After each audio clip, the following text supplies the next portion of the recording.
Hello children, chapter 4 Simple Machine Physics Standard 6. We have already discussed about the different types of simple machines. Today we will discuss about the functioning of simple machine. How does it function?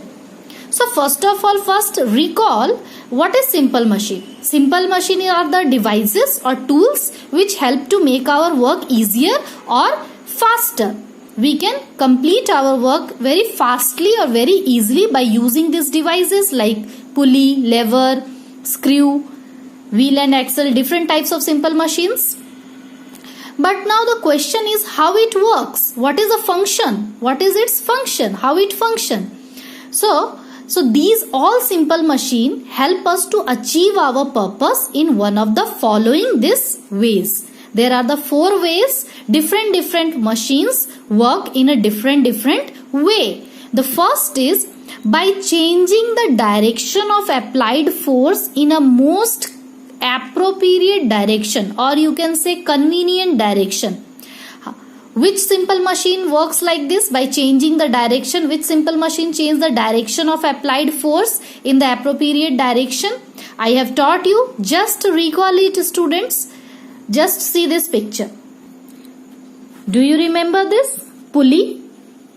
What is happening here? This bucket is very difficult to lift up easily without using this pulley. But this pulley is helping to lift up this bucket by changing the direction of the applied force. What is happening? The force is moving up, means this bucket is heavy, bucket is moving up, but this lady is applying the force in this direction, downward direction.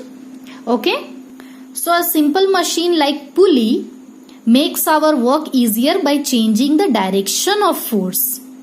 As by using a pulley, water can be drawn easily from a well, as just now I have shown you. But we have to apply force in the downward direction. So in the case of pulley, this function works by changing the direction of applied force in the most appropriate direction. It works in this way, pulley. Now second is by applying force at a convenient position. Yes, we apply force, but we apply it in a very convenient position. How? In which simple machine it happens? So just recall lever. A lever makes our work easier by applying force at a convenient position. Like we apply force on one side of a plier to bend or just to compress an object on the other side. So apply force at a convenient direction lever is a good example for this. Look at this picture. See, this is also one kind of lever. First kind of lever, we apply very less effort here and we can cut a paper or anything with the help of this scissor. This also, a very hard object also we can break easily by applying little force in this side. This heavy stone can be lifted up by applying in the correct position, by applying force in this position. Okay, these are also example for this. Okay, in the convenient position we are applying force and work can be done easily. These are the best example for this. Now third is by multiplying the applied force. Now just recall, student, when the force get multiplied, by multiplying the applied force in the case of screw. Look at this. These are the example of a screw. In a screw I have taught you, it takes less effort to insert a screw in a piece of wood or anywhere. Okay? And what is the use of a screw? A screw helps to just interlock two things together. Okay? And one more example, like a screw jack acts as a force multiplier helps to lift up a heavy load like car with very less effort. Okay? Small screw can lift up a heavy load like car with very less effort. So this acts as a force multiplier. By multiplying the applied force, the work can be done very easily. Fourth is by increasing the speed of the object. Yes, we can increase the speed of the object. Last class only, students, I have taught you about this. Anything coming in your mind by this? What will be the best example for this? By increasing the speed of the object? Yes, wheel and axle.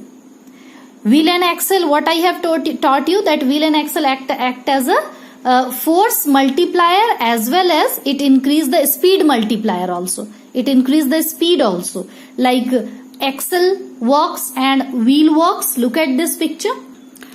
The effort applied to the wheel helps in turning the axle, and also the effort applied on the axle helps in turning the wheel. Actually, what happens? Wheel and axle acts as a speed multiplier in car, and when we apply force on the axle which turns only a short distance, when we apply force on the axle which turns very small short distance, but when the wheel turns, because of that axle, it turns much further in the same time. Okay, so the car moves very fastly. So wheel and axle is a good example of this, by increasing the speed of the object. So these are the 4 ways by which a machine function. Different ways a machine, simple machines function by in these 4 ways only. Next topic is efficiency of a machine. What does it mean? What is efficiency? Actually, students, in simple words we can say efficiency of a machine indicates how well the input's energy is converted to useful output energy. Because what happens, any machine does not works on its own. We have to work first, then only machine works. So any machine works on an object only when we do work on it. So the work done on a machine is called the input work or input energy, and the work done by a machine is called output work. Means what we put the effort on the machine, that is our input energy, that is the input work, and what output work the machine gives in return, that is called its output energy or output work. So actually efficiency is just the ratio of work done by a machine and work done on a machine. Means what work we are doing on the machine, then the machine is giving in return work done by a machine. So we can say this ratio as output energy by input energy. Okay, work done by a machine divided by work done on a machine, ratio of this. Efficiency is this. And if you want to change this efficiency into percentage, we can change it like output energy by input energy, same efficiency multiplied by 100. Because we know anything we have to change into percentage, we just multiply it by 100. Now, question is, it happens that output energy will be equal to the input energy, what we are applying on the machine energy, that the same output energy machine also gives.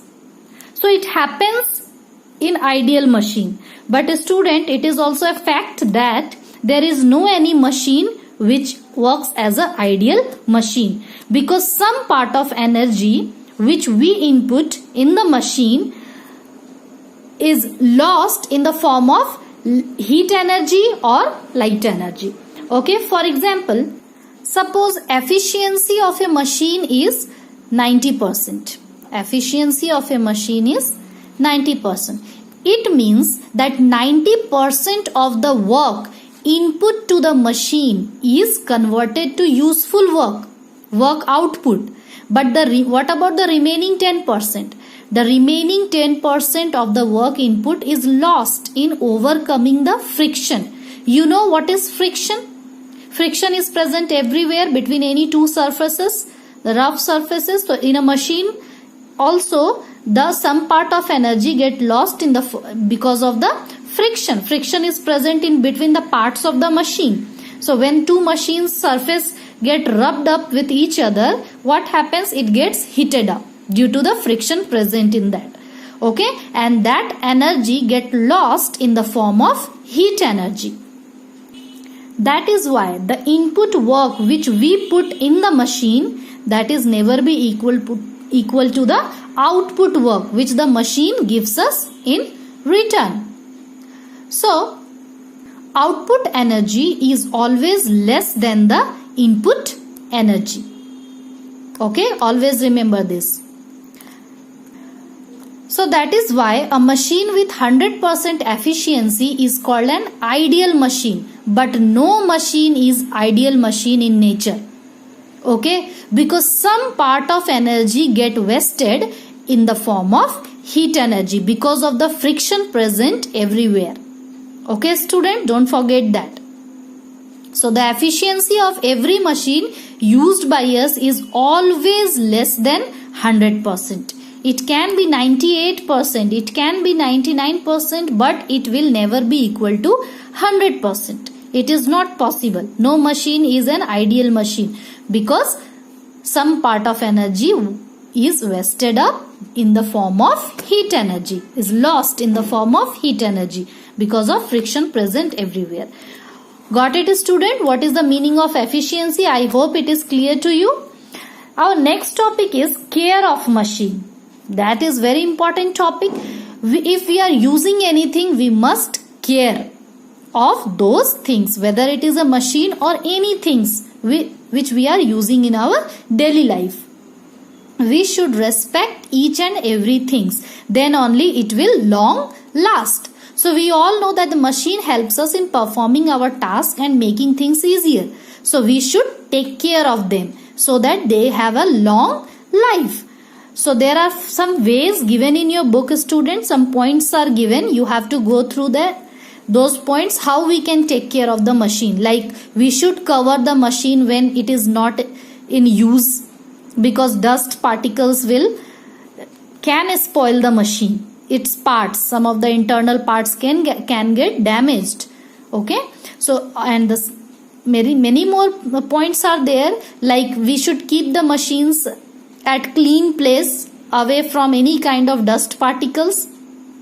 Moisture can also cause rusting if any machine is of iron, made up of iron or metal surface. Rusting can damage the machine. So machine can also be protected from moistures.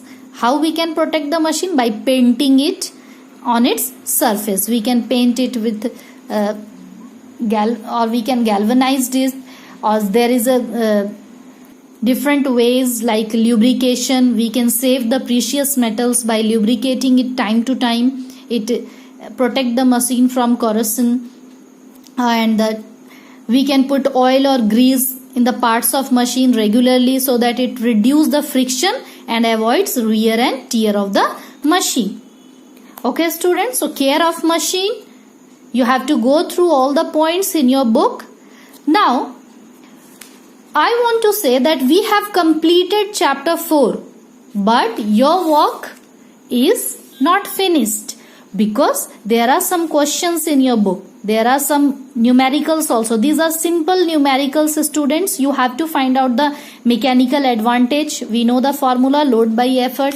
You have to find the efficiency, mechanical advantage. Questions are based on that only. You have to go through it. If any doubt, you can ask me. But you have to try to do all the questions by yourself first. Question number A, B, C. Some question answers are also there. Give reasons are also there.